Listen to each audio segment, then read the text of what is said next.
Economía indígena en México. Es frecuente que se caracterice las economías tradicionales indígenas como economías de subsistencia, en la que los bienes producidos son consumidos localmente y los excedentes, si los hay, se destinan a gastos rituales o festivos. Sin embargo, las economías indígenas se hallan insertas en estructuras de producción y comercialización mucho más complejas. Las economías indígenas están compuestas por una economía tradicional con un segmento de economía de mercado que puede ser de mayor o menor magnitud, dependiendo del caso que se trate. Por lo general, el segmento de economía de mercado comparte adaptaciones interculturales, como mercancías que se producen con técnicas u organización del trabajo tradicionales para venderlas al mercado o cuyas rentas se aplican a reciprocidades o complementariedades tradicionales. Este sector de mercado se maneja a manera de nicho, con una parte de la producción especializada para el mercado o con estacionalidades en el mercado laboral a través de la venta temporal de trabajos básicos. Elementos de la economía tradicional indígena. Producción. Dichas prácticas ancestrales determinan un paisaje específico en virtud de formas particulares de apropiación del territorio, conocidas como uso cultural del territorio de cada pueblo indígena, generalmente trabajadas con técnicas tradicionales. Distribución. De lo producido ancestralmente y de la asignación de la fuerza de trabajo, operan mecanismos diferentes a la intermediación del dinero, conocidos como reciprocidad y redistribución. La sostenibilidad de estas economías está ligada a éticas, armonía y equilibrio que ligan las redes sociales al ambiente.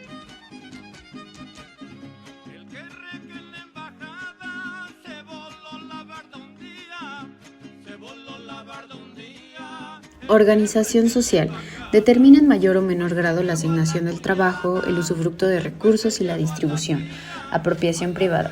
La tierra es un ser vivo que se pertenece a sí mismo, lo que conlleva que los tratamientos legales nacionales del tema de la propiedad se consideren una distorsión por parte de los indígenas.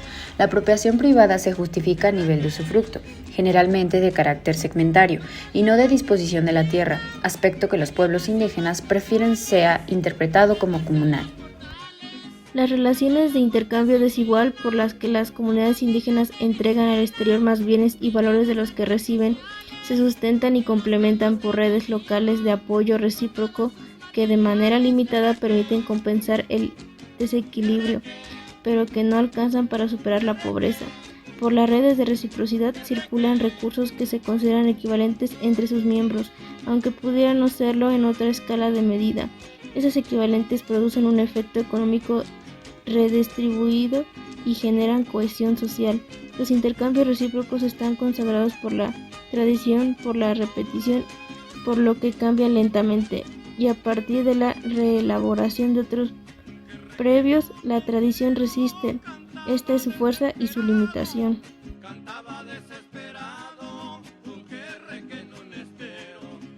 Usualmente, los diagnósticos de las condiciones de vida de los pueblos indígenas suelen subrayar la situación de marginación que los aqueja y las múltiples causas que generan y perpetúan la pobreza, la vulnerabilidad y el rezago. Cuando se trata de exaltar la riqueza de estos pueblos, se enfatiza la importancia de las culturas, cosmovisión, lenguas, fiestas y tradiciones rituales, la medicina, los diseños y en general, peculiaridades de su rica y variada artesanía ritual, ornamental o utilitaria. Sin embargo, los recursos usados o potenciales para el desarrollo indígena son mucho más amplios e importantes. Forman un todo que abarca por igual los bienes naturales y culturales. Las grandes luchas reivindicativas de los indígenas fueron y en gran medida aún lo son por lograr la restitución o dotación de tierras, con sus animales, plantas, minerales y sobre todo agua, con los lugares sagrados y la mitología que contribuyen a delinear la idea misma de lo que es el territorio. Los territorios indígenas constituyen un importante patrimonio que abre perspectivas de desarrollo en diversas áreas: minería no metálica, acuacultura y pesca ribereña y de aguas interiores, generación de agua, forestal, bioprospección y biodiversidad, turismo, diseños, generación de energía y además de la producción agrícola, ganadera o artesanal tradicionales.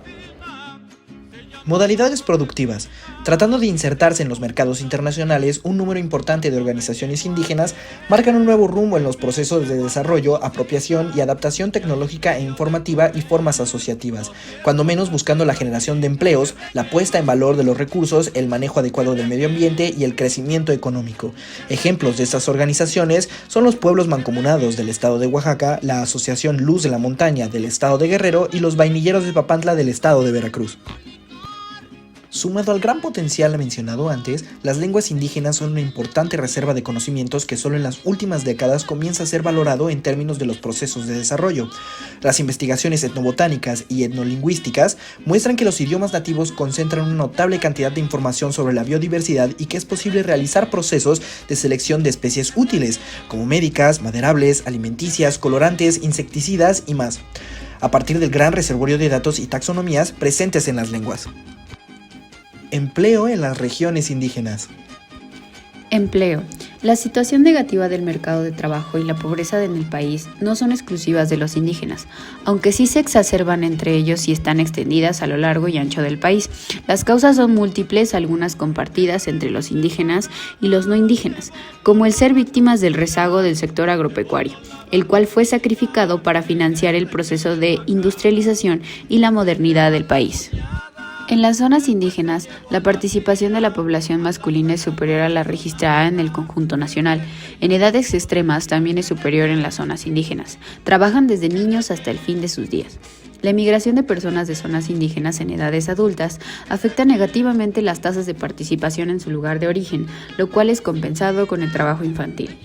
La estructura económica de las zonas indígenas está dominada por la agricultura minifundista, con trabajadores involucrados directamente en la producción con una división del trabajo poco especializada. La preponderancia de la actividad agropecuaria entre los hombres absorbe 3/4 partes del total de ocupados y les deja poco tiempo para otras actividades. Entre las mujeres, la agricultura es predominante, pero algo más de la mitad se dedica a las manufacturas, seguidas del comercio. Muchas de estas actividades tienen poca posibilidad de desarrollarse para trascender a mercados regionales más amplios. Las condiciones de trabajo de la población indígena son lacerantes. Además de los bajísimos ingresos, la mitad de la población gana como máximo un peso por hora trabajada. No cuenta con seguridad social o alguna otra prestación. Trabajan en microunidades económicas precarias, sin posibilidad de aumentar su productividad o tener capacidad para negociar mejores términos de intercambio comercial dado el marco jurídico y a las políticas económicas existentes. De acuerdo con la medición multidimensional de la pobreza de Coneval, en 2018, 3.4 millones de indígenas vivían en pobreza extrema, lo que representa el 27.9% del total de la población indígena del país. La enorme desigualdad social se hace evidente al observar que para 2018 el 90.7% de la población indígena vivía con al menos una de las carencias sociales estimadas por el Coneval. En este sentido, la población indígena y afromexicana es la población con los mayores niveles en los indicadores de carencia social. En cuanto a la carencia por acceso a los servicios básicos de la vivienda, casi 7 millones de indígenas viven en esta situación, que representa el 57.5% de la población indígena.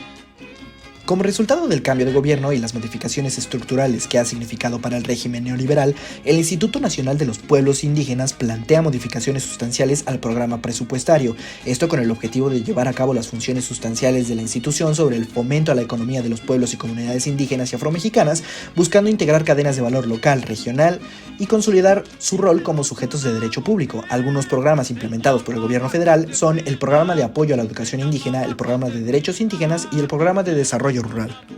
Conclusión. La producción en zonas indígenas posee un carácter diversificado, lo que constituye una importante estrategia económica para la obtención de los recursos que las comunidades indígenas requieren para su subsistencia, así como para la conservación de su hábitat. La aportación de los pueblos indígenas a la nación es múltiple y tiene varias dimensiones. Es fundamento de la diversidad cultural, política y social de los mexicanos. Sus regiones son estratégicas y de referencia obligada para el desarrollo económico nacional.